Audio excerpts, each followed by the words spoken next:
Hi, and welcome to the Unfertile to Unfiltered podcast, a space where we talk honestly about infertility, motherhood, and the wild, beautiful, heartbreaking, and hilarious journey of being a woman. We're your hosts, Simona and Vicki, two friends who have walked through IVF, loss, exhaustion, joy, and everything in between. We started this podcast because we know what it feels like to search for stories that sound like yours and come up empty. We wanted to create the kind of space we needed, one where nothing is off limits and no experience is ever too messy to talk about. You'll hear us talk about the parts no one warns you about, the hormone shots, the baby showers after miscarriage, feeling lost in motherhood, and trying to remember who you are underneath it all. We'll also bring on guests, experts, moms, and women with stories you won't forget to help all of us feel a little more seen and a little less alone. This is a space for honesty, for healing, and for humor, because if we don't laugh through this stuff sometimes, we might cry forever. So grab your cup of something, coffee, wine, your third reheated tea, and settle in. This is Unfertile to Unfiltered, and we are so glad that you're here. Hello, and welcome back to Unfertile to Unfiltered. I am your host, Simona, and today's episode is actually just me, sadly. We are taking turns. A couple episodes ago, if you listened in, Vicki was doing her guided meditation, and our latest episode, episode 6, was all about self-care and the back-to-school rush.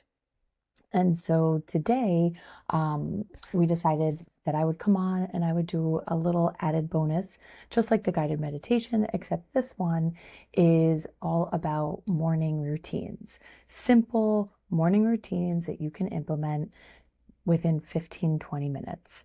And if you're watching me on YouTube and you see these ridiculous headphones, I purchased these on Amazon and I decided to just give them a shot and let's see how it goes. But they're pink. I love them. Anyway, so if you are tuning in the morning, good morning. I am actually recording this bright and early. It is before 6 a.m. And it is a Monday. And I am about to set off on all of my morning routines and get out the door for work and get my kids to school. So I am in the thick of it. I just want to set the tone with I get how chaotic and busy life can be, and we talked a lot about this in the last episode.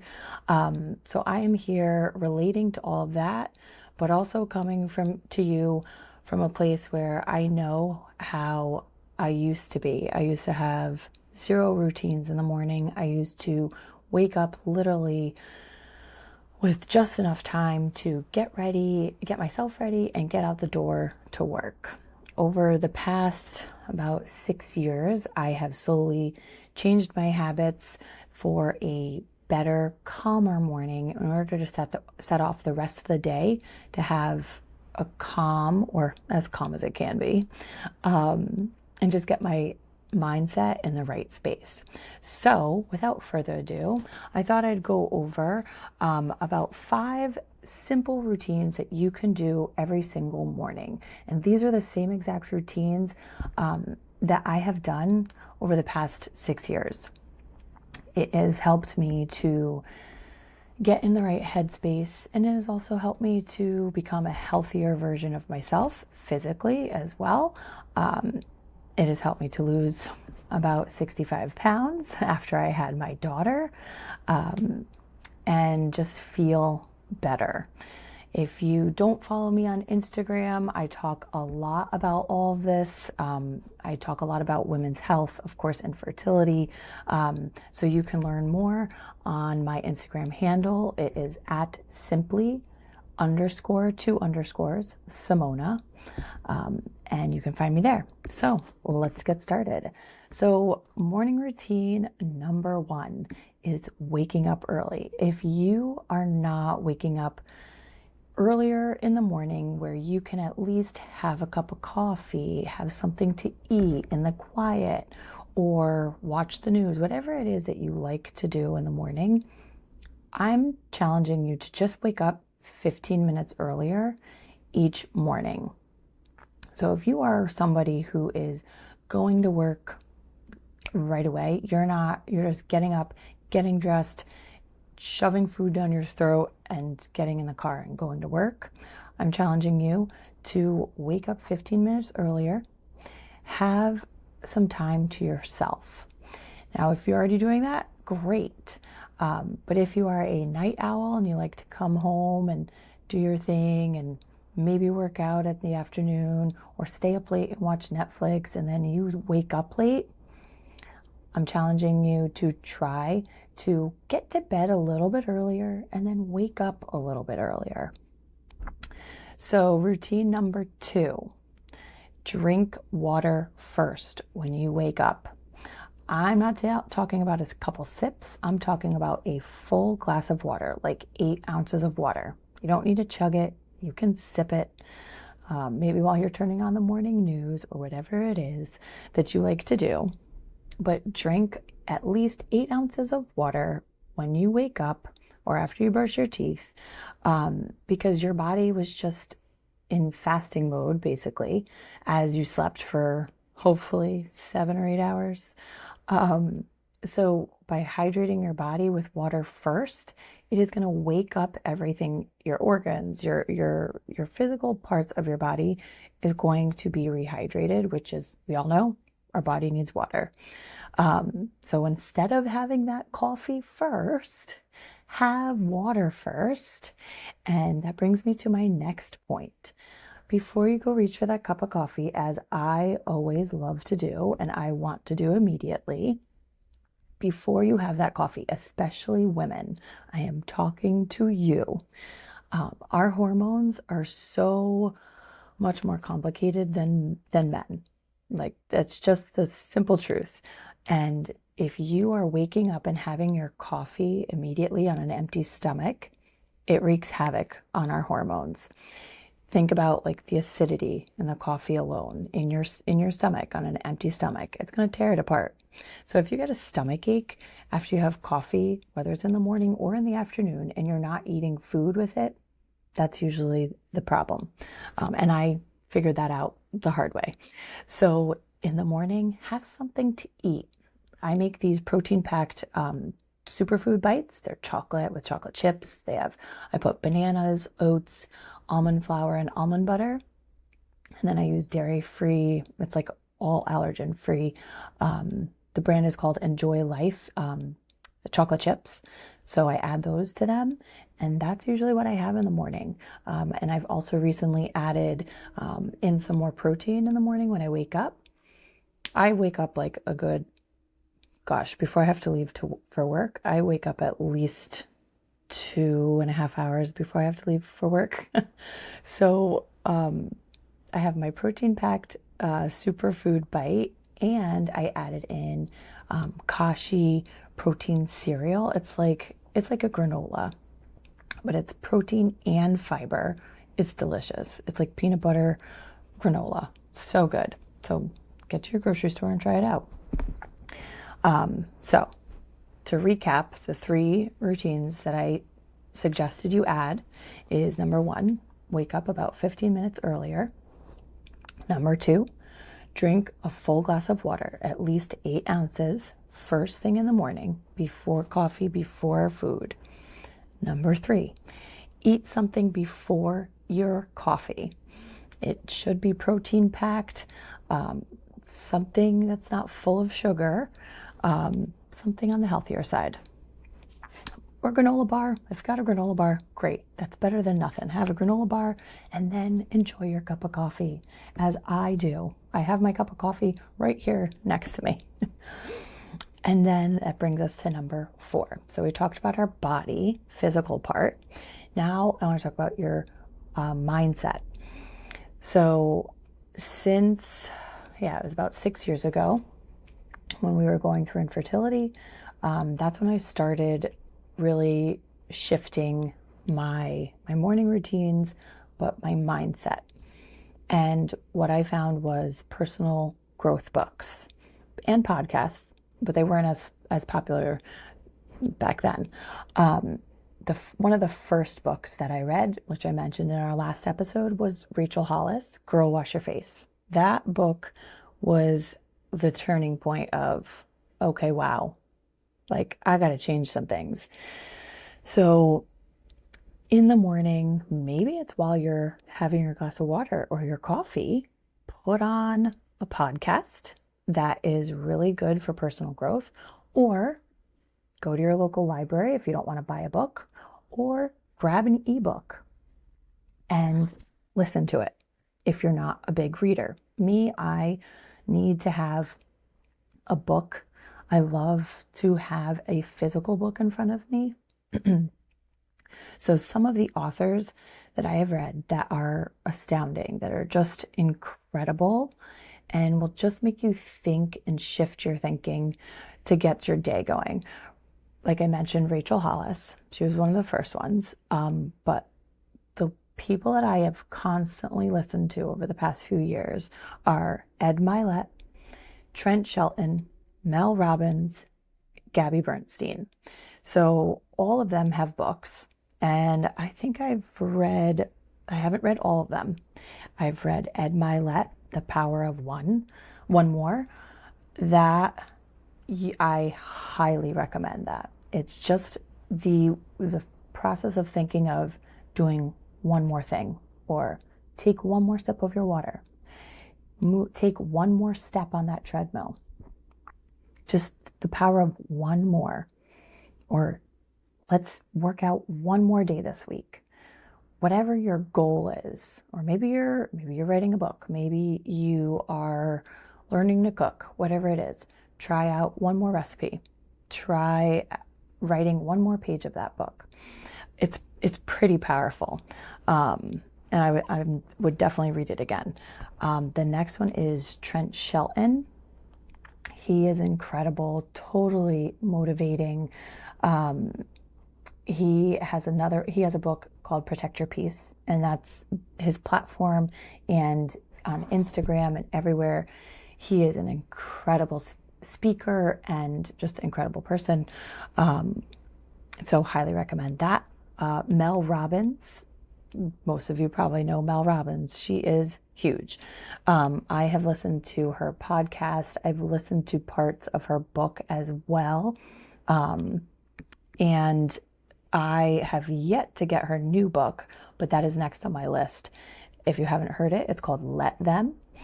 That whole theory of, if, let's say, you're having a difficult time at work with a coworker, it's somebody said something or did something, or it's a family member that said or did something or acting a certain way.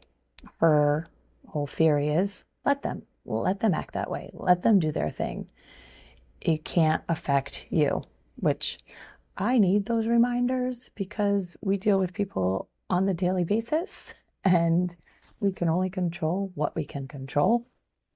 And I need that reminder sometimes. And then one of the last, these are only a few names of the books that I've read. Gabby Bernstein. She is beautiful. Oh my gosh. I just finished reading Super Attractor. If you follow me on Instagram, you saw that I just finished this before school started. And that one is a huge motivator, but also in a different tone. And actually, Vicki might like this too. She brings in talking about and connecting spiritually, whether it's with God or whatever you believe in. She talks about guardian angels. She talks about just a higher power and the universe, and just that whole theory of believing, having faith, and letting go of things that you can't control as well. And just believing that things are going to work out. May not be the way that you plan, as I've learned, and hopefully many of our listeners have too, that we might have a plan in our minds, but that might not be the plan that is for us. So lots of great reads. I am currently reading, I just started a new book from Shaun T. If you know Shaun T, you know how freaking awesome he is. Talk about huge motivator. His book, it's an older book, but I went to a live event that he hosted. I think it was in March or May. It was May. I went with my sister, and he was just incredible. I met him once before on a Beachbody coaching event, and he was so nice then. He was so nice at his recent event. And that's when I found out that he had a book. I don't know why I didn't know this, but his book is called T is for Transformation. And I just started it. I'm on chapter 3. And he kind of takes us into his childhood, what it was like, and how he has overcome all of his obstacles in life. And he talks about how we all have struggles, we all have obstacles. And that's the truth. And he helps us learn how we can overcome them, how we can transform into a stronger you mentally and physically. And Shaun T is one of my favorite personal trainers that I work out with on Beachbody. If you're looking for a workout program, listen, let me help you with that, because I have been doing Beachbody, formerly Beachbody. It's now actually Body. But I have been doing that for, I started January 4th of 2021 when my daughter was 4 months old. And it has completely transformed my life. Talk about transformation. Physically and mentally. This is where I learned about Shaun T and all of these amazing trainers. So that brings me to my last point of our morning routines: movement. I know some people might work out at the end of the day because that's just the way their schedule works. I get it. Like, some people have to be at work 5 o'clock in the morning. That's tricky. Like, that's pretty hard unless you want to wake up at 3:30 and work out. Do your thing, girl or boy, whatever, or guy. So, movement, just add it in your day. If you have to wake up super early in the morning, then make it work in the afternoon. But daily movement. There is research behind moving your body in the morning. It really gets you energized for the day, and it's very productive. So it doesn't have to be for long. I do not work out for an hour. Most days, a half an hour is it. 20 to 30 minutes every single day. It's not about the length of time. It's about the consistency and building daily habits that are great for your mindset and your physical aspect. So I work out at home in my basement. I've kind of slowly updated my basement gym over the years. It's looking pretty good. My husband has helped me spruce it up a bit. But all you need is a small space, maybe a treadmill, but you don't need a treadmill. All you need is you. And there are plenty of workouts. If you are not signed up for a workout program or company, I know you can find many workouts on YouTube, or go for a walk outside, whatever works for you. But I'm talking like at least 10, 15 minutes a day. If you're not working out at all, start small. Walk for 10, 15 minutes a day. Do a Pilates workout. Do a yoga workout if you're not into high intensity workouts, or just stretch your body every single day. Like, that's super important. That is mobility. That helps us as we age, so you're not tight and sore and you can move at the age of 50 or 60. My mom would walk every single day. I've gotten on her because she's slacked a little bit, but she's gotten back on track. She's been walking on her lunch breaks. So good job, Mom. But she still moves all the time. I mean, she was just dancing at a winery the other day. She'd probably be mad I said this, but she can move, and she is going to be 70 this coming year in March. So yeah, I want to be able to move my body Like movement every single day is not just about how you look, it's about how you feel. That is the number one thing. So movement on a daily, whether it's stretching, walking, maybe it is you like high intensity workouts. That's great. Don't do that every day. It's also not good for your joints. But I do a combination of workouts throughout the week. It's cardio, it's core, it's strength training. I'm currently training for is this my third half marathon? I think this is my third half marathon. Yeah, Philly half marathon training has begun. I'm running with my husband. We have been doing this with my sister too, but she is in Boston. She's going to do a new one in Boston. So we're kind of all training virtually together. But yeah, add in some movement, get in that stretches, roll your shoulders, do some basic things if you're not used to working out every day or moving every day. So a recap of all of my morning routines that I have implemented over the past 6 to 7 years to really feel healthier, feel my best as I can be each morning. Number 1, wake up earlier. If you're just starting out, try 15 minutes earlier. Number 2, drink water first, a full glass to hydrate your body. Number 3, eat something before your coffee. Do not have coffee on an empty stomach. And try and make it a little bit of protein in there. And then number 4, read personal development or listen to it on a podcast or an ebook, whatever you prefer, or audiobook. And then number 5, movement. Move your body every single day. If some days it is a rest day, great. Try a stretch, sit outside in the sunshine, and just walk around your yard. And those are my 5 simple tips to start your morning before your day gets chaotic and busy, especially if you have kids. God bless, okay? I get it. It is just chaotic and the fall sports are starting. So God help us all. Anyway, I hope you found this helpful. And if you have any questions at all, message me, follow me on Instagram for more tips. Every single day I'm sharing, whether it's an inspirational quote, motivation, what I'm doing in the morning, or just my daily life that is just, constantly chaotic. I hope you come and follow me. I hope you message me, and I hope you found this helpful. So thank you for listening. Again, check out the show notes, and we hope to see you soon. Thanks so much. Bye-bye.